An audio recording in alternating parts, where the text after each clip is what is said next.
Why wait to take accountability and responsibility for something that you could just refrain from doing and prevent altogether now? And anybody watching this, you can follow this comment back, but it's basically just Julia and her Asian husband. And this isn't just them, this is thousands of people, but I'm just addressing Julia because we were having a conversation about it. No hate to Julia, please. I just want to have a conversation, and I want to just offer perspective that maybe she just hasn't, considered. But the thing about these like harmless, funny trends is that these could very easily come back to haunt you someday. And what I mean by that is if your children who are mixed race Asian kids growing up in the United States, which I believe they are, one day, inevitably, they are going to experience some form of racism. They're going to experience somebody pulling their eyes back. They're going to experience somebody, making making fun of their food, or, mocking the way Asian people who don't speak English as a first language speak English. And hello is one of those things that people say when they're doing that. And so my question to you then is like, so then what are you gonna do?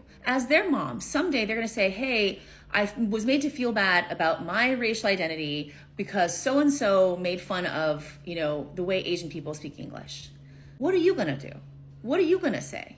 How are you going to come to their defense? How are you going to comfort them when you yourself participated in that very same thing in the most public place, on planet Earth, the internet? How are you going to make them feel safe in their identity? How are you as their mother going to say, like, don't listen to those people, fuck them, they don't matter, they don't count, when you, their mother, also participated in the very same thing and contributed to something that made them feel bad, about themselves for just being who they are?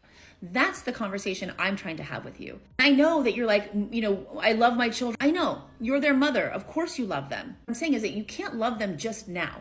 You have to love them in the future. And in the future, these are very real things that could very easily come up. So wouldn't you, as their mom, want to be their safe space for this conversation? Because this video, I assure you, if they ever see it, is not going to make them feel that way. If they ever watch it, may not realize that in the moment, but eventually someday they will. And that's gonna make them feel bad, and it's gonna make them feel bad about you. And that's just what I'm trying to prevent.